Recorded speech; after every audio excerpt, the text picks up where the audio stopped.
Всем привет, с вами Руслан на связи. Сегодня мы поговорим про курс валют, то есть про курс гривны, да, что с ней происходит. Она сейчас вышла на исторический максимум, евро уже 45 гривен, да, то есть за 1 евро. Поговорим сегодня про евро и доллары, да, какая будет дальше тенденция вообще, к чему мы идем. Как вы понимаете, если курс идет вверх, да, то потом откатить его назад, но это практически нереально. То есть инфляция растет, цены уже на продукты почти как в Ирландии. То есть давайте обо всем этом поговорим. Не хочу нагнетать, но новости не слишком хорошие. Перед тем, как начать, вас прошу я и прекрасный Бенджамин Франклин. Ребята, подпишитесь на канал, поставьте лайк, ставьте комментарии, подписывайтесь на мои социальные сети, то есть мой инстаграм, мой тикток, телеграм. У кого есть какие вопросы, задавайте. Чем смогу, тем помогу. Каждому спасибо за любое из этих действий. А мы продолжаем. Так, ну что, начнем мы со 100 долларов. Это самая, да, популярная купюра. То есть самая распространенная. Почему я про доллары? Потому что все-таки у нас до войны, да, в Украине были больше распространены баксы, да, то есть зеленые доллары. То есть, как ни крути, они реально были, ну, весомые всегда, да, и как-то к евро не так все относились серьезно. То есть, это уже когда сделали безвиз, ну и сейчас, когда началась война, то есть, большинство людей уехало в Европу, и понятное дело, что в Евросоюзе это евро, да, и больше как бы все начали уже копить, да, отправлять, привозить в Украину, это евро. Это вот это, да, тоже. Она не самая распространенная, да, купюра из евро. В евро, конечно, распространенная самая, это, конечно, это 50, да, евро. Сейчас я. Вот это нового образца, да, есть старого образца. Кто-то скажет, к чему все это видео? Ну, к тому, что давайте обсудим то, что Э, я хочу это видео с той точки зрения, да, обсудить всю эту ситуацию, с той, что вот, например, я общаюсь с людьми, да, где-то процентов 55-60, с кем я общаюсь, да, они хотят вернуться в Украину, то есть. И вот я с этой точки зрения, да, тоже хочу обсудить это, вот возвращаться, да, куда возвращаться, что там делать, как оно будет. Многие, кто ездил сейчас в Украину, да, недавно, приезжают, говорят, что уже просто общество уже другое, понимаете, то есть ментально уже тот человек, который сейчас проживет в Европе 3 года, да, и потом вернется, вы уже будете по-разному смотреть на жизнь, понимаете? То есть у вас будет уже много разногласий. Их было и тогда много, а сейчас, если война там будет какое-то перемирие, да, закончится там, ну вот там может, да, в конце этого года, либо в следующем году там, чем быстрее, тем лучше, то понятно. Но я говорю про то, что ментально люди меняются, и все максимально в стране изменилось до такой степени, что уже те люди, которые эмигрировали в Европу, там, в Америку и дальше, если они вернутся, то уже будет очень большой дисбаланс. То есть люди увидели, как можно жить, как должно быть по правилам,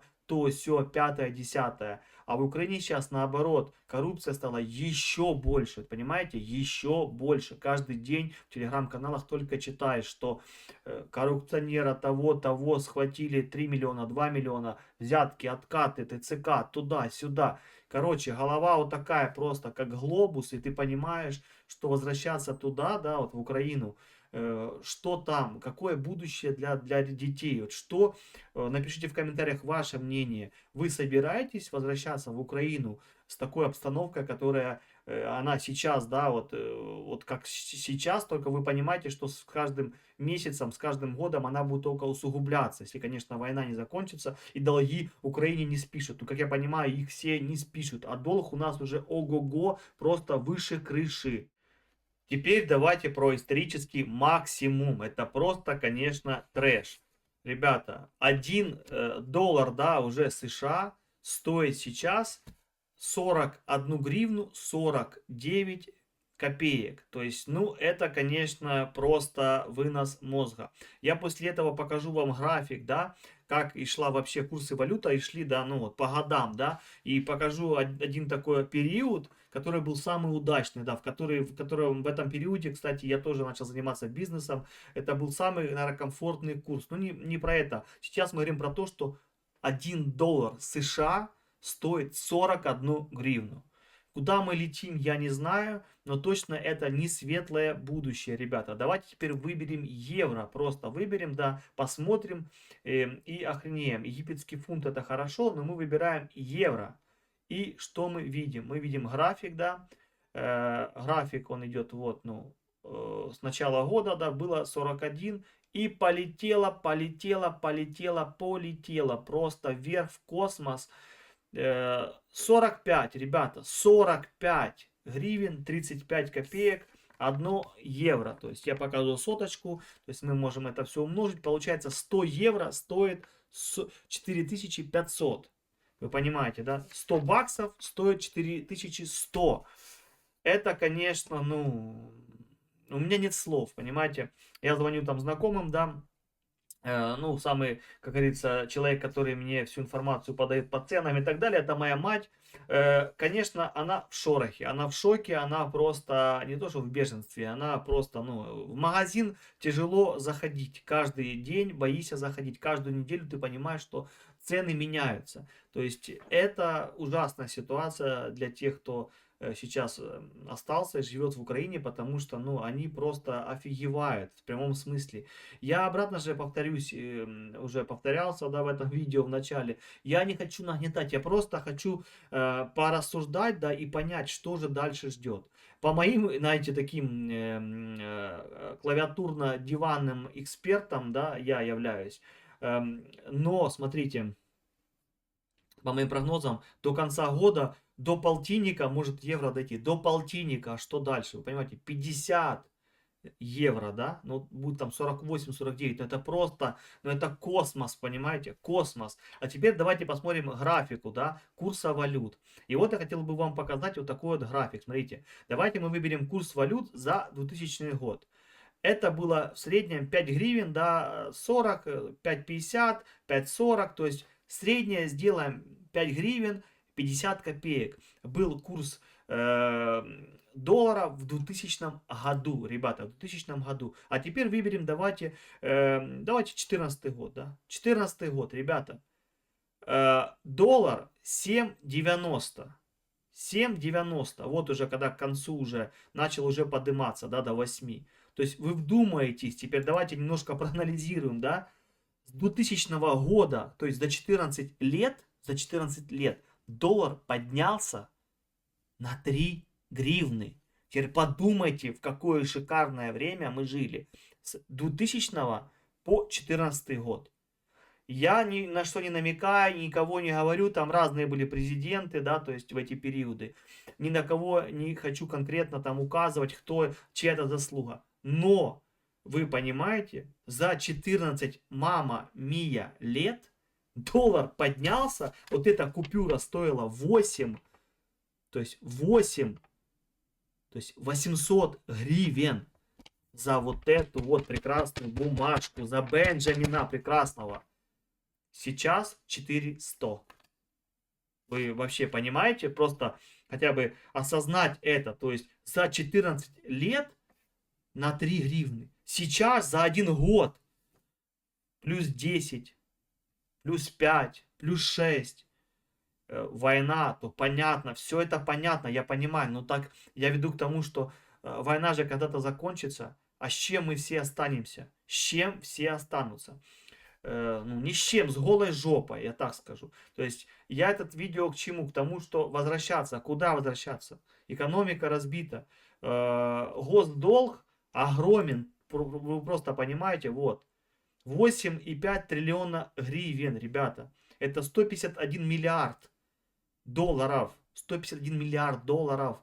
То есть у нас там ВВП в общем там где-то 250, да. То есть у нас уже больше где-то 65-70% уже долга ВВП в Украине. То есть мы уже живем не по своим средствам. То есть по факту уже если нам не будут давать деньги там валютный этот фонд, да, международный, либо Америка, то есть не будут свои кредиты, да, дешевые или бесплатные давать, и остальные все страны там по чуть-чуть, кто там миллиардик подкинет, то пол, да, кто 100 миллионов. То есть уже не будет даже денег, чтобы выплачивать пенсии там, и все остальные обязательства, да, то есть в этой, как в социальной сфере, да, в бюджетной сфере. Это страшно. Я записываю это видео от того, что мне страшно, что я вижу. У меня такая апатия. То есть еще когда только началась война в 2022 году, там в 23-м еще в середине 23-го была какая-то надежда. То есть ты реально верил, что вернешься. Ну там никаких не делал, да, там движений, там даже в голове, ничего себе не создавал, думал, все, если что, вернемся, все хорошо, будет будущее, все наладим, все сделаем. Но сейчас, честно, смотря на всю ситуацию, который разрыв, да, делается в экономике, и ментальный разрыв между теми людьми, которые за границей, и те, которые остались в Украине, то есть я вижу, что пропасть огромная, и возвращаться туда не слишком хочется, это раз. И два, не забываем, что я с Донецкой области, да, пока весь мой город, конечно, не оккупирован, это город Доброполя, он в конце области, да, как говорится, такой последний большой город, да, ну, на границе с Днепропетровской областью.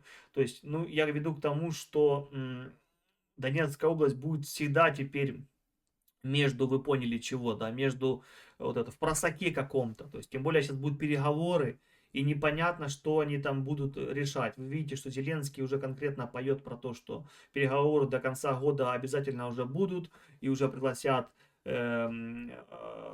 Рашку на переговоры. Это что значит? Плюс вы понимаете, что Трамп станет президентом, это же 99%, потому что Байден уже все, а-ля улю, дедушка ушел. Это было и так понятно, что дедушка уже просто дедушка, реально ему нужно ехать на ранчо, там сидеть в гамаке, либо в лежанке, там, не знаю, попивать вискарик, смотреть какие-то телешоу, и просто дышать воздухом, отдыхать. Это уже его, я считаю, задача. Но э, видите, дотянул до последнего, и теперь непонятно, что будет. Ну, понятно, что Трамп 99% станет президентом. Мы не к этому, и все понятно, что Трампа свои загоны, свои приколы, да, и что он будет пытаться, у него главный лозунг, это я закончу войну, то есть он по-любому будет что-то мутить, крутить, а что тут крутить, мутить?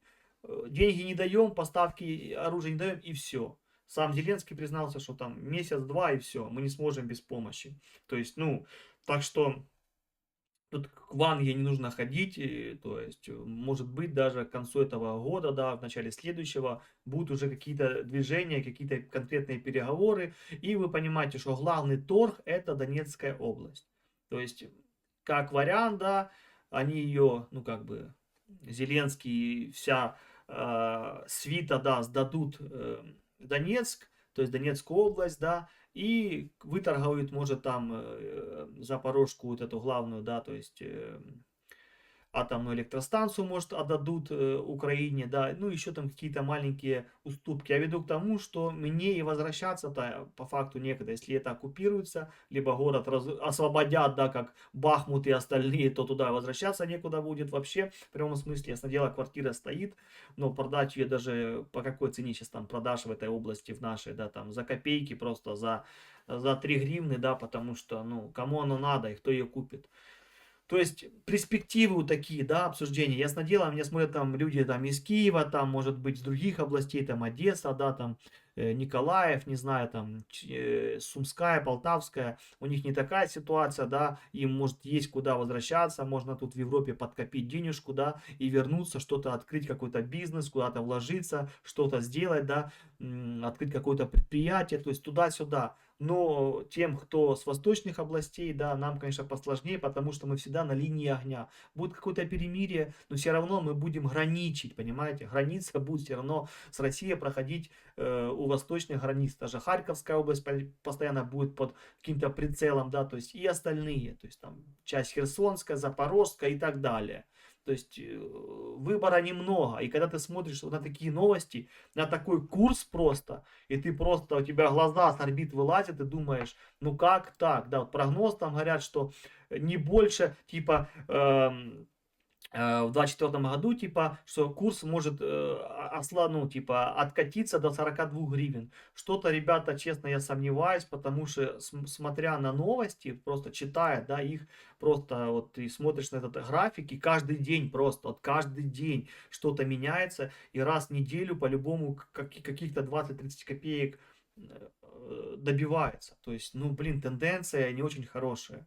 экономика, конечно, разрушена. Конечно, это не обсуждается, потому что эти гондоны бьют конкретно своими этими гребаными ракетами, уничтожают производство, заводы и так далее, бизнесы. Понятное дело, люди бегут массово. Я сейчас смотрю просто, и много бежит даже тех, кто воевал, да, и они уже получили там, ну, инвалидность, да, и они сразу первым делом, как получают, сразу выезжают в Европу. У меня столько, ну, знакомых и подписчиков, которые подписаны, просто массово, как только там что-то у него, какое-то ранение или что, сразу делается инвалидность, делаются все эти бумажки, и сразу просто уезжают, просто все, нету человека, был, все, уже не хочет он воевать, те, кто были на нуле, конечно, в шорохе, и все меньше и меньше людей, тех, которые хотят по-настоящему, да, идти воевать, защищать, то есть, потому что, ну, это страшно, люди уже мотивированные, это был первый год-полтора, это мотивированные те, которые хотели, те, которые умели, все остальное сейчас, конечно, это уже те люди, которые, может, кто-то деньгами мотивирован, ну, и тех, кого, типа, обязаловка, да, кого уже призвали, типа, кто военнообязан, кому вручили все это, чтобы уже, типа, не быть, да, каким-то там преступником, тем более сейчас новое это новый закон, да, о призыве, то есть он более жесткий, там реально еще веселье только начинается. То есть к чему все это? К тому, что хотел бы у вас спросить, как вы считаете, какое будущее будет у Украины через год, через два? Есть ли смысл возвращаться, либо строить свою уже жизнь в Европе, да, ну, кто в Ирландии, кто в Италии, кто в Германии, кто в Австрии, кто в Великобритании, кто в Америке, в Канаде, то есть в Испании, ребята, ну, украинцы сейчас по всему миру, как говорят, что в Европе там почти 4,5 миллиона, да, в общем выехало 6, как по мне уже выехало все 10, в Европе уже все 5 миллионов и так далее, то есть, ну, потому что смотришь просто, тот выехал, ну, много, кстати, не уехало, даже вот я скажу вам по статистике моего класса, ну, класса моего сына, да, то есть, всего лишь из всего класса, да, всего лишь уехало 5 человек. То есть у него там было около 30 человек или 27, да, всего лишь 5 находится, 4 вроде бы находятся за пределами Украины, да, и один только переместился, в смысле где-то в Украине находится. То есть вот такие дела. То есть если так по статистике посмотреть, то да, ну, не так уж и много. Так это Донецкая область, вы понимаете, да, где опасно, где непонятно, что ждать, когда, что прилетит и вообще какое будущее ждет, да, в этих городах и поселках. А там, где Киев, там это, мне кажется, там еще меньше повыезжали. То есть там люди просто, может, кто-то быстро на первой волне выехал, уже многие вернулись. То есть все-таки я вижу тенденцию того, что больше людей сейчас приезжают все-таки там с Харьковской области очень много, потому что там у них постоянно обстрелы, тоже постоянно бомбят. С Луганска, ясное дело, с Донецка, Херсон, да, то есть с тех областей, где военные действия реально сейчас идут, то есть оттуда больше уже приезжает. А в начальной волне, когда в начале война началась в 22 году, то больше, наоборот, было западных областей, с Киева много, то есть, потому что восточным людям нужно было еще добраться до границы, перейти как-то, мы думали переждать, то есть мы тоже не вначале просто переехали, да, и не сразу выехали, но потом понимали, что все-таки, ну, нужно ехать в безопасное место, потому что пока есть будущего в наших областях точно восточных нету, потому что нет никакого понимания, никакой стабильности. И вот я хотел просто вот это вот, да, показать вам вот эту статистику по курсу доллара, по курсу евро, куда мы идем. Мне кажется, мы идем в какую-то пропасть. Я до всего этого, конечно, скажу, что я был, есть и буду украинец, я буду поддерживать Украину, конечно же. Кто-то скажет, так, Зеленский виноват. Я скажу честно, не он виноват, а виновата, конечно же, Россия и лично Путин, который напал на нашу страну. И из-за этого, конечно, курс летит вверх. Ну, я скажу еще, латать дороги, вот я недавно смотрел новость в своем городке Добропилля, и там латают дороги. Идет война, не хватает дронов, не хватает амуниции, не хватает оружия, а у нас латают дороги. Нахрена их латать, если непонятно, что через полгода будет в этом городке, даже через 2 месяца. Зачем это делать? Лучше эти деньги или куда-то отложить, либо куда-то вложить, либо отдать долги, что-то с ними сделать более продуктивное. Просто сейчас реально что-то строить новое, ну, заводы там военные, там какие-то производства, это надо, да, чтобы люди, новые места, ну, строить сейчас новые школы и так далее, всем этим заниматься, этим социальной сферой, ребята, ну, точно нет, снимать какие-то там фильмы, там, и туда-сюда, это сейчас не первоочередно, ребята, фильмов куча и в Америке, американских можно на Netflix посмотреть, и сериалов тоже. То есть я к тому, что деньги все-таки сейчас нужно очень аккуратно влаживать, аккуратно ними владеть. А у нас коррупция на таком уровне, я просто офигеваю. Я не знаю, что будет дальше, но если коррупция не станет она, ну, меньше ее не станет, не будут какие-то приняты законы, чтобы придушить эту коррупцию, потому что коррупция больше убивает экономику, чем даже, ну, война, потому что на войну нам дают деньги, в прямом смысле, даже многие безвозмездные. Ну, а деньги так просто тырят с бюджета, просто уже, просто в тупую, сколько уже этих депутатов пересажали. Вот недавно со «Слуги народа» 3,5 миллиона просто взял, признался, да, я взял, все берут, а что, я не буду брать? Ну, это просто, ну, это жесть, ну, это сразу взять просто, ну, к стенке, или сразу пожизненное давать, ну, я не знаю просто, меня бомбит от этого. Мы живем в Европе сейчас, да, и тут такого нету, таких просто, даже таких разговоров нету. А если человек что-то и сделал плохое, даже сказал, он сразу увольняется, сразу, то есть какие-то механизмы работают здесь. В Украине сейчас механизмы никакие не работают, просто никакие. Те же военные, те же все, кто кричат «я патриот», все только себе на руку, эти все сборы, все гребут, гребут, еще раз гребут. Это очень плохо, досадно. Просто такое вот видео, да, немножко разочарование о том, что будущее, конечно, в Украине строить сейчас невозможно. Это лично мое мнение. Свое мнение пишите в комментариях, ставьте лайк, если я был в чем-то прав.